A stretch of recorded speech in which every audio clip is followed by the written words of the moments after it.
Hello again, everyone, and welcome back for tutorial number 5.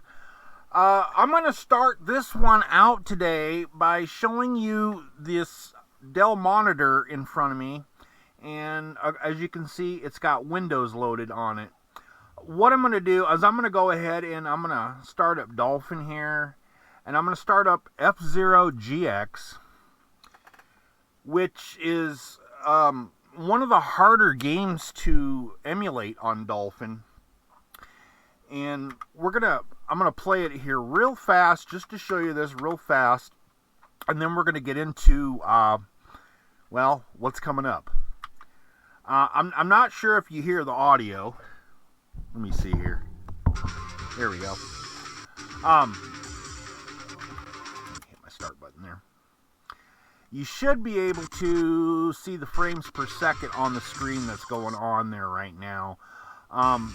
Let's get the game started real fast, and let me run it real fast. We'll go over here, choose my favorite car.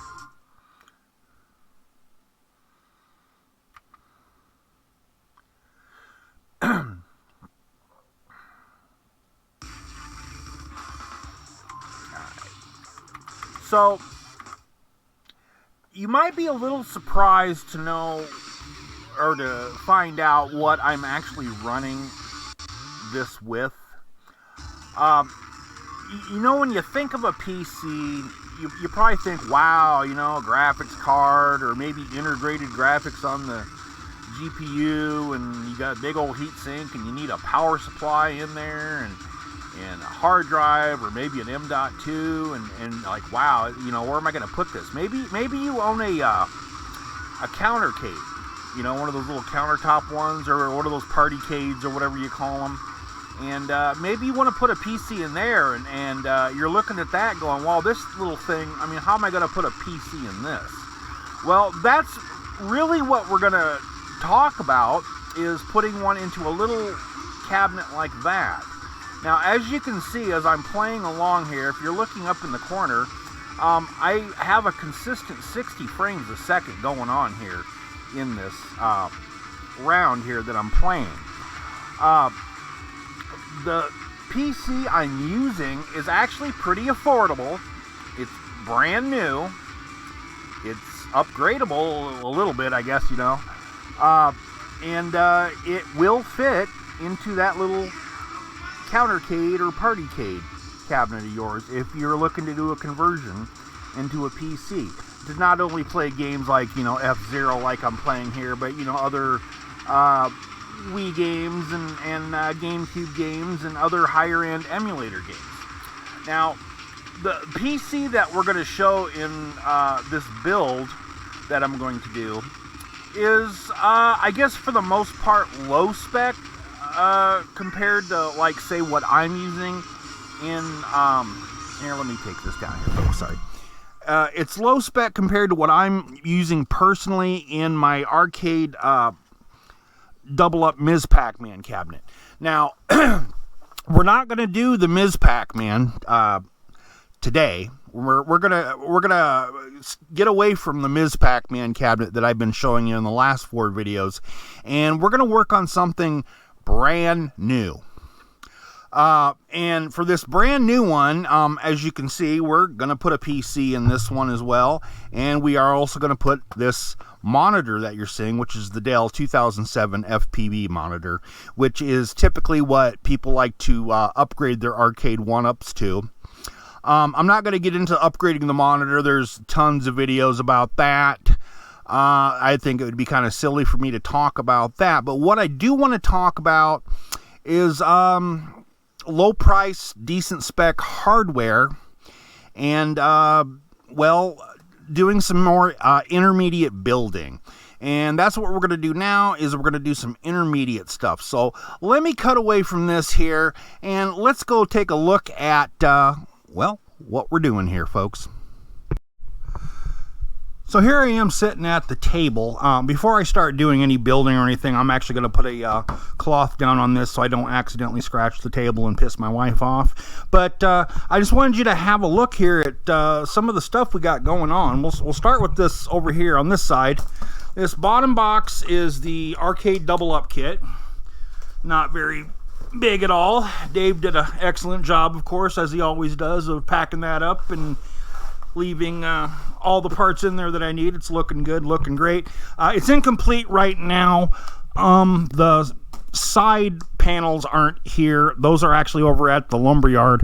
I didn't have time to go pick those up. What I'm having them do is put some slits down the side so that I can put some of this in here. This is T-molding. Now, what I have here is two different types of T-molding. Let me stop for a second. Now, what I'm showing you here is part of my project. Most of the stuff that I'm going to show you probably is not going to apply to yours, especially if you are using an Arcade1Up cabinet or a Partycade or a Countercade. But I'm just kind of showing you what's going on with my project. If you want to duplicate me, feel free to. I can absolutely give you a parts list here. But anyways, I got some T-molding going here. I got two different sizes. I got the 3/4 inch, or is it 5/8? I don't remember. Maybe it's, 5/8. And then I got some 1/2 inch stuff as well. The 1/2 inch stuff is going to be for the control panel, and the thicker stuff is going to be for the sides of the Arcade1Up. Anyways, moving right along. Here's something that I want you to take note of. If you're running a Raspberry Pi right now currently, the swap I'm going to show you here is going to be super, super easy, because all you'll need to do is just unplug your Raspberry Pi and plug the computer in. And, well, mount the computer.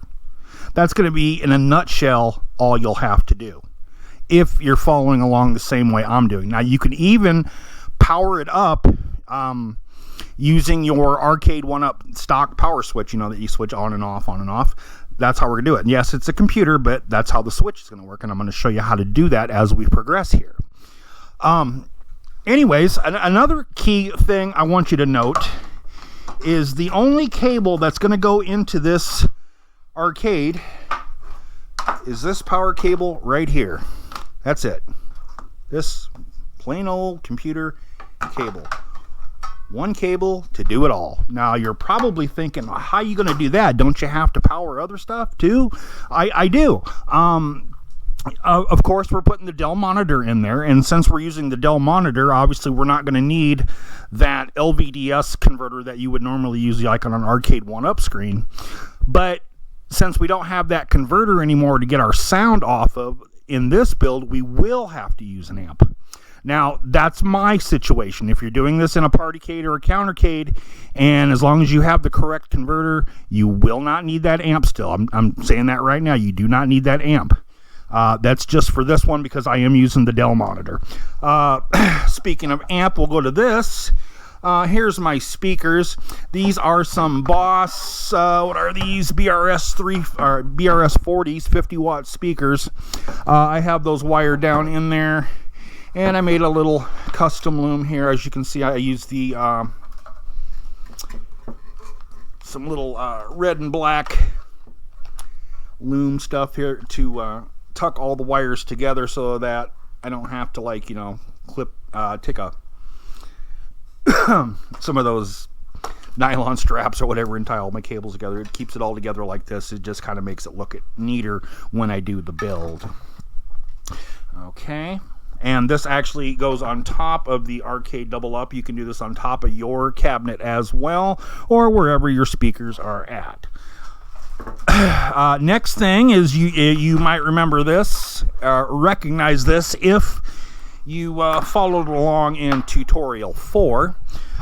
This is that 12 volt to 5 volt converter that I made, and you can see it's just kind of a little better looking here than what I showed in the example that I originally did of it.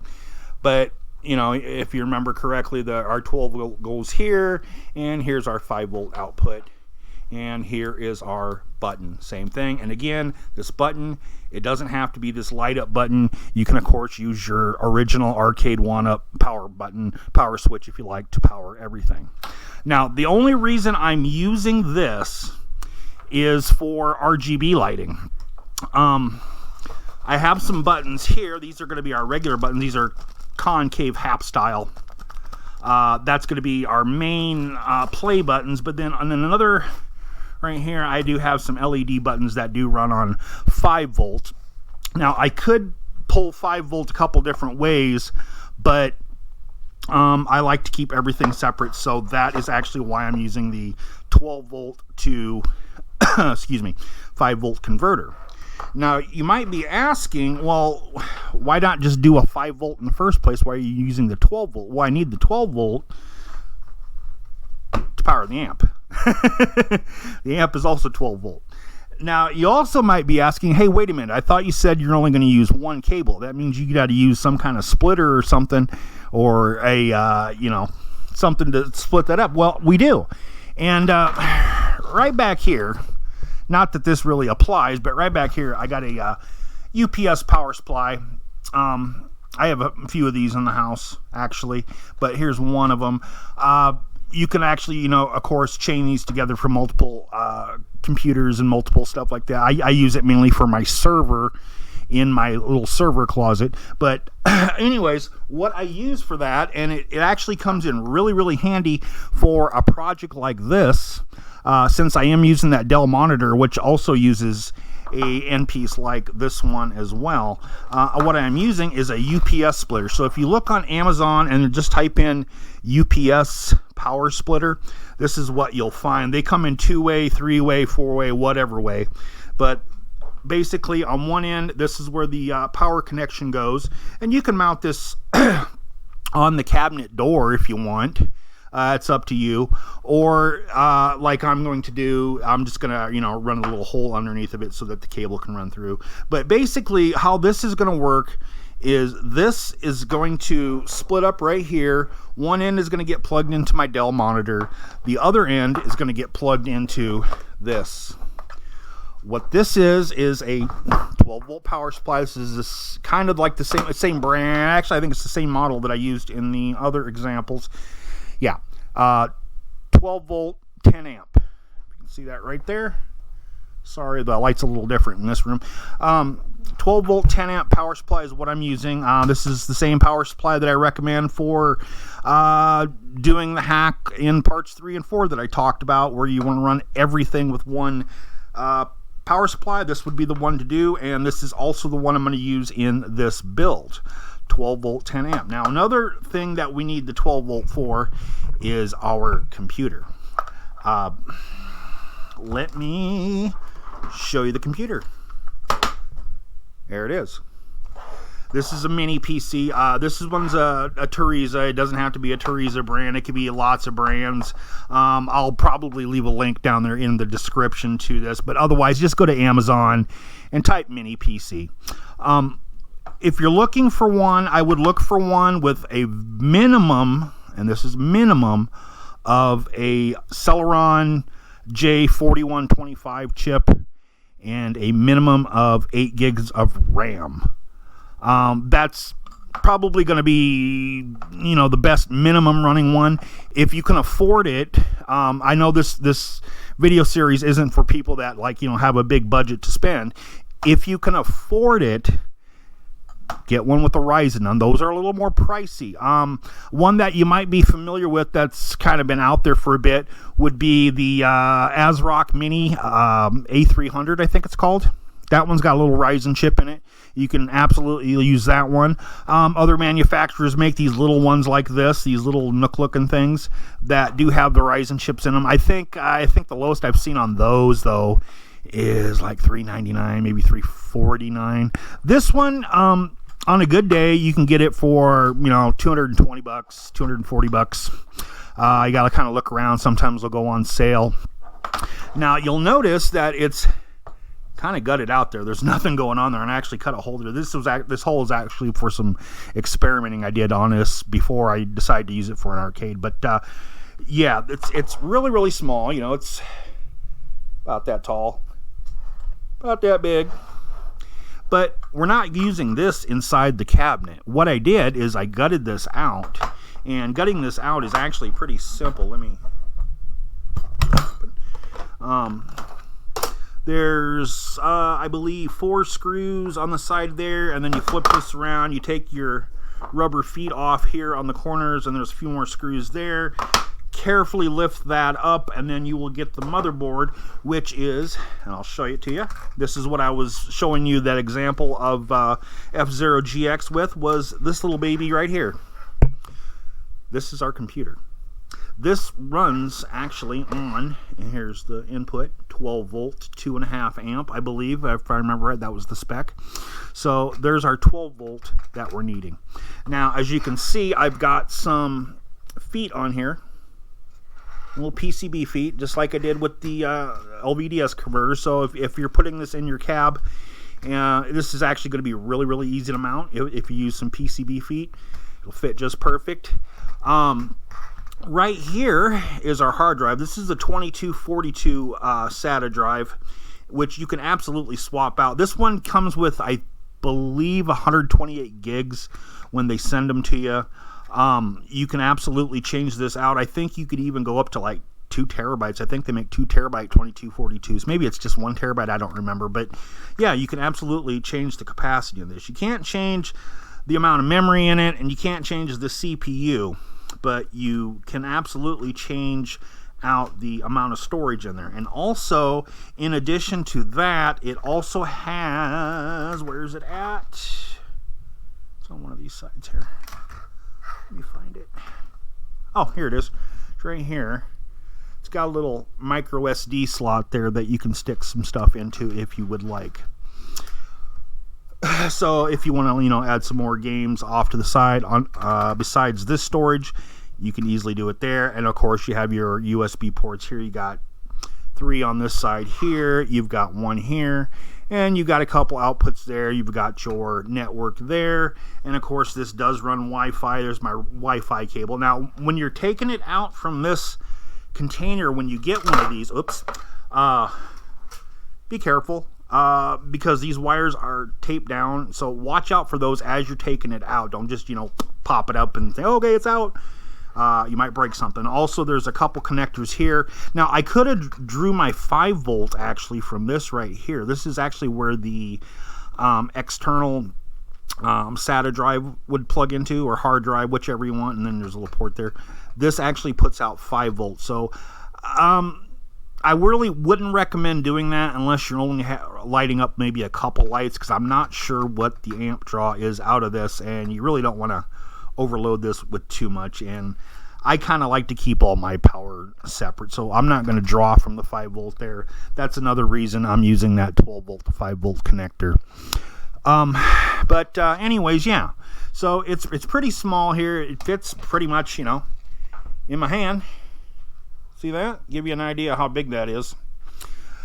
So yeah, putting it on our computer is not going to be too much trouble at all. In fact, I haven't done it yet, but I'm going to try it for this build.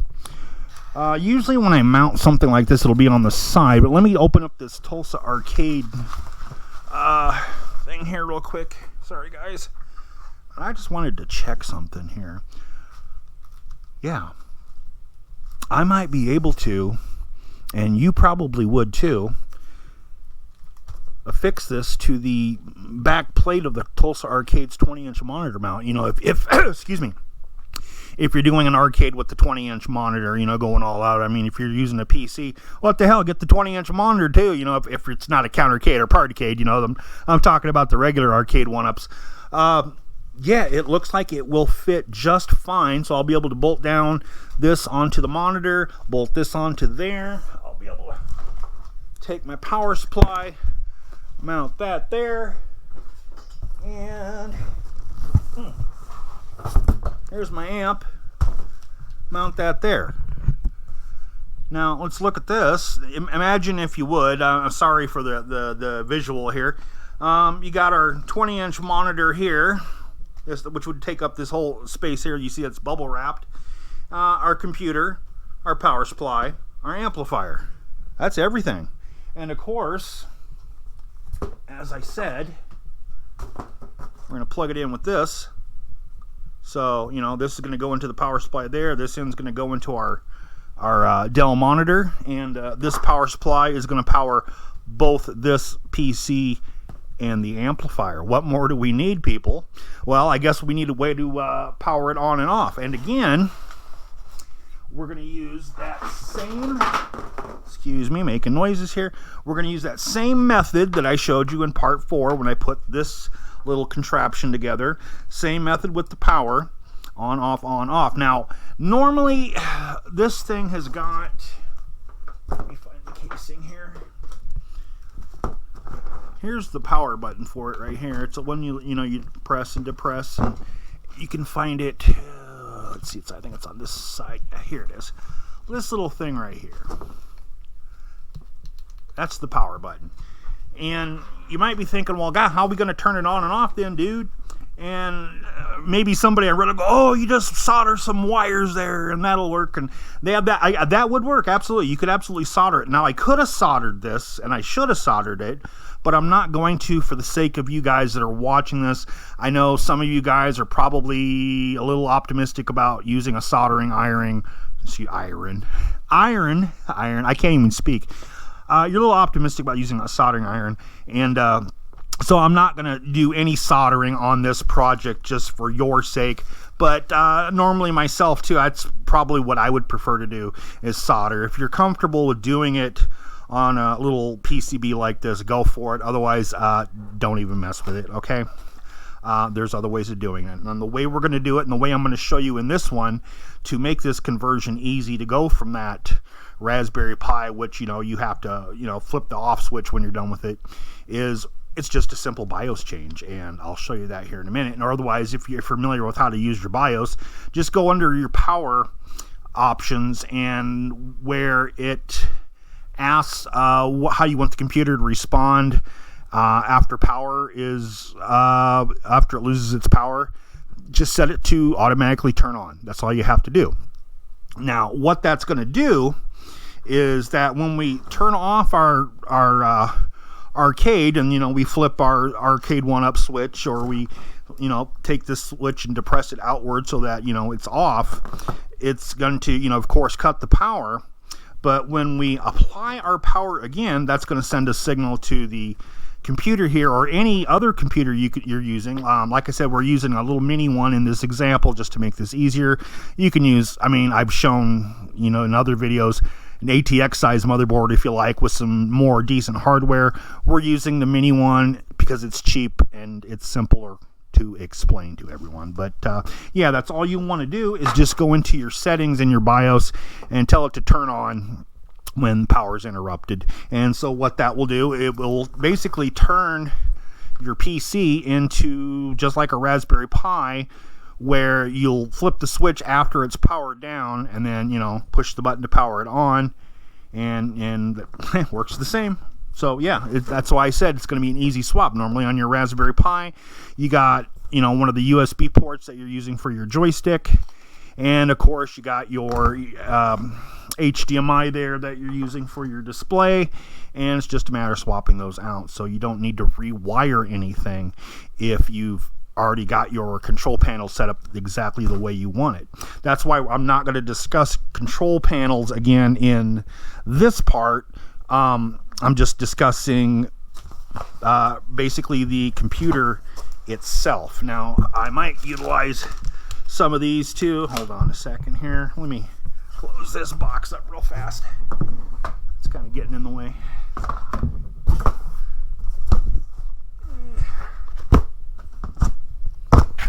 Stay boy. But anyways, moving right along, I'll show you some of the other stuff we got here.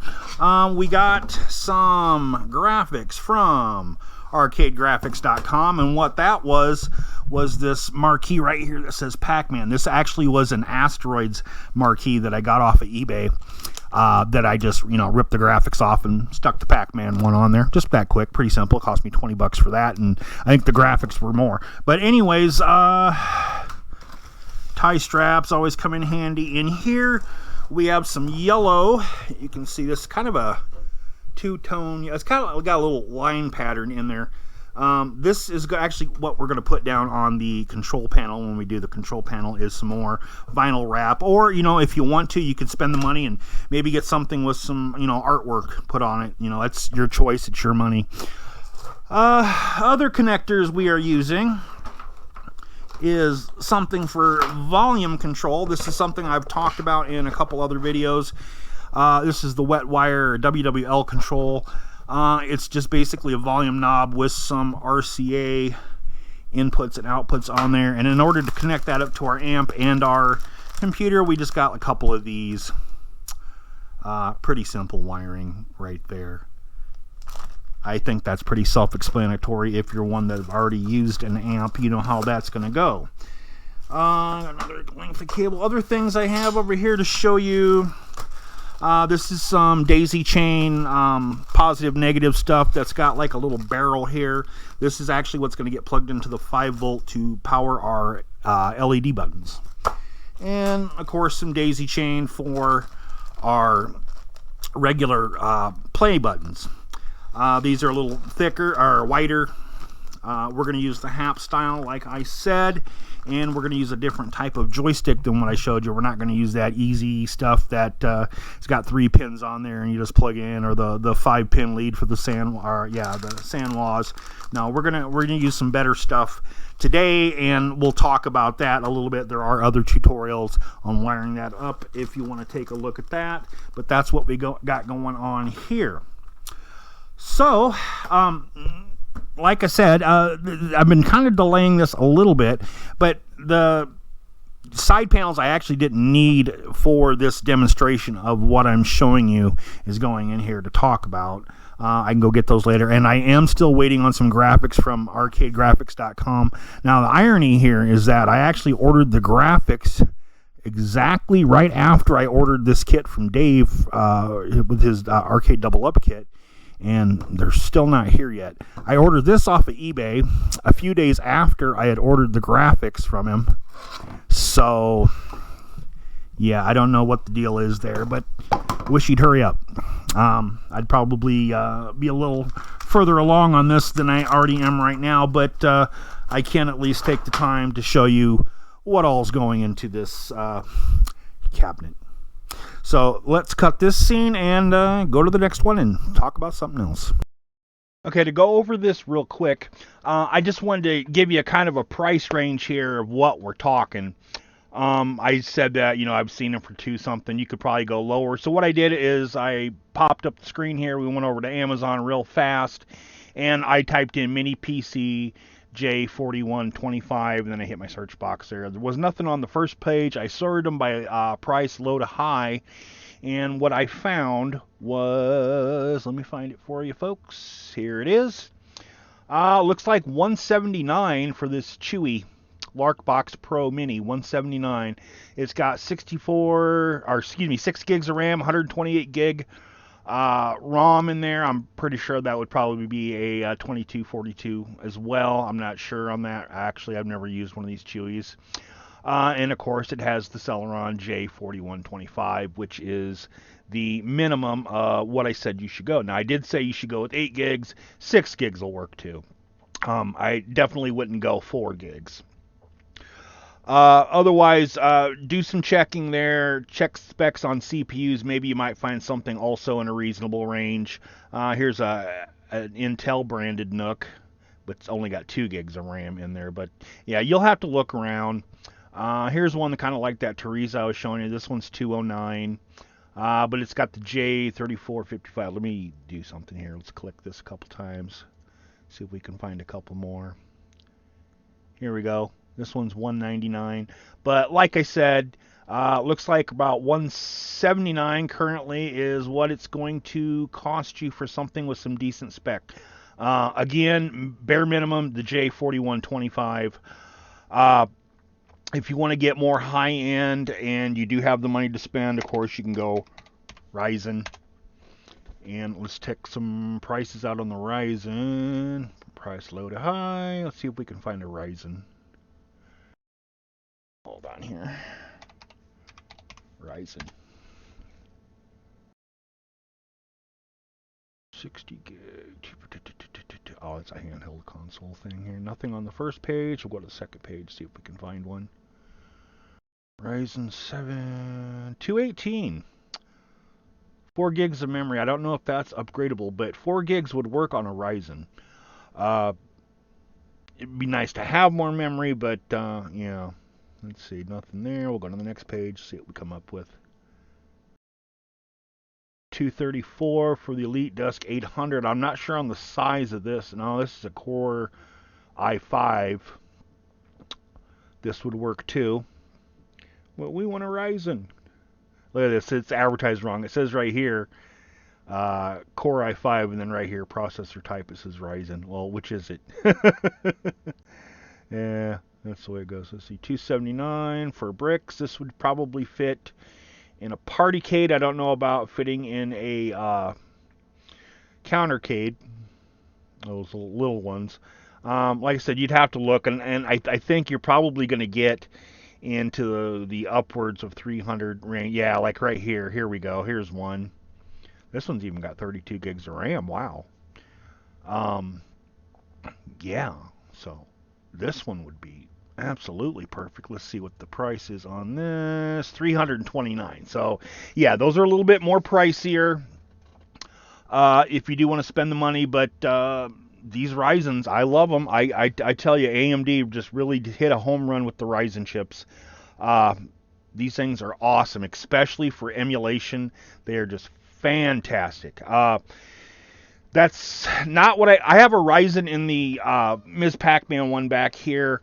That one's actually running on a mid ATX motherboard that I have stuffed into that one. But like I said, for this tutorial, we're doing the mini. So yeah, if you can afford it, get a Ryzen. If you can't, get the J4125. It's more lower budget.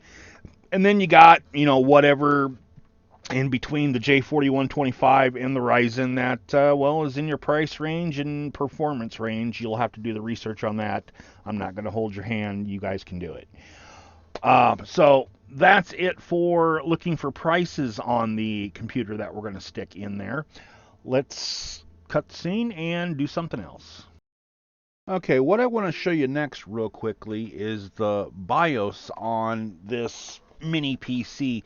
This is what the BIOS on a lot of these mini PCs is going to look like. There's really not much to them. You can't really make too many adjustments, but you can make an adjustment that is key to what we want to do here for this arcade cabinet. And you can, of course, do this on any PC, as long as you got access to the BIOS. Any PC, really, at all. You just basically, we're going to go right over here to this is under Modo. Where's it at?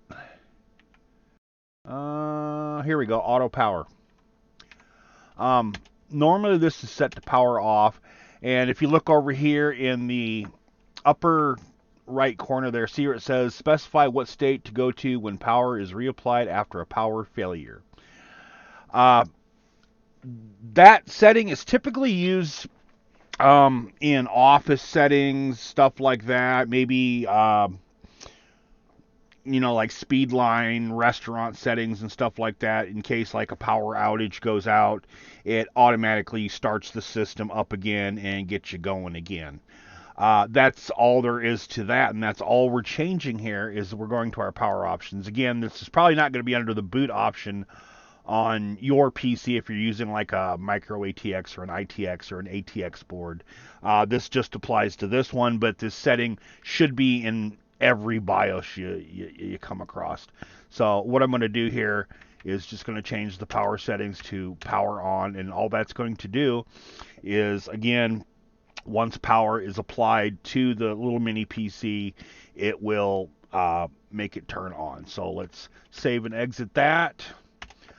And let me cut this scene, and we'll go to back to my messy workstation desktop here, and we'll take a look at that in action. Okay, here we have that mini PC again that I just showed you that we did the BIOS change on. And here is our 12-volt power supply. Now, I'll see if I can do this one-handed. Hopefully this won't move. Maybe I can hold it down with my finger. But I'm going to plug it in right here. Oop, there we go. And right here, you just seen the LED indicator come on. And if we watch real close, there we go. We can see the computer just turned on and is now booting into Windows. That's exactly what we're looking for. It's just that simple. It was just a simple BIOS change. And with just that simple BIOS change, we are now running it pretty much like a Raspberry Pi would, instead of, pushing the power button there. But again, like I said, if you're using a motherboard, excuse me, and you don't want to do any soldering and stuff like that, and the motherboard has like the pins on it that you can use, then you can absolutely just, plug your power lead into your pins and do it that way as well. I'm just showing you this way, excuse me, because we are using this mini PC, and of course it does have that little button right there on the side for power, which we don't want to mess with. But what you're seeing right here actually on the screen is the intro video that I have for this loading up right now. But all right, let's cut this scene and we'll go back again. All right, so I think what I'm going to do is actually end this tutorial right here. I'm not going to show you the cabinet building. That really doesn't apply to what I'm trying to teach in this tutorial. So it would be kind of, so that, and I still got to go down to the lumber yard there and pick up those side panels anyway, so I can't really do too much with it. Coming up in part 6, that's when we're going to take this mini PC and we're going to mount it onto that Tulsa Arcade's backboard there, and get this mounted into its new home. But of course, you can always, if you have one of those little bitty countercades, you can always, mount that on the base of the countercade. On the partycade, same thing. Regular size Arcade1Up, you can put it on the sides, or whatever you want. I will leave some links, probably in the next video, to some open air ITX, ATX, micro ATX type test bench frames that you can also use to mount inside your cabinet. That's just easier. I know some people will take actually a full-blown computer case and put their computer in that and then stuff that into their cabinet. I mean, you could do that. That's fine. But I'm going to show you the method on that, like it's mounted on my son's back there, and for mounting it into other cabinet types with the Arcade1Up and other cabinets with the PC and the Pi. So this is going to be it for this video, guys.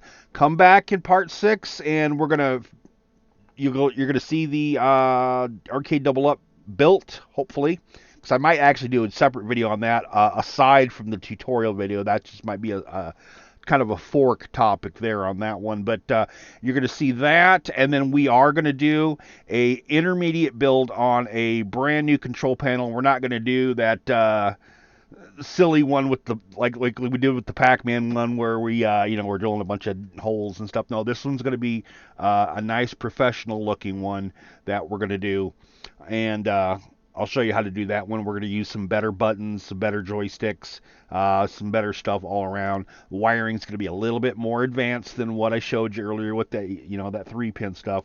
So I'll see you guys in part 6, and I will talk to you all later.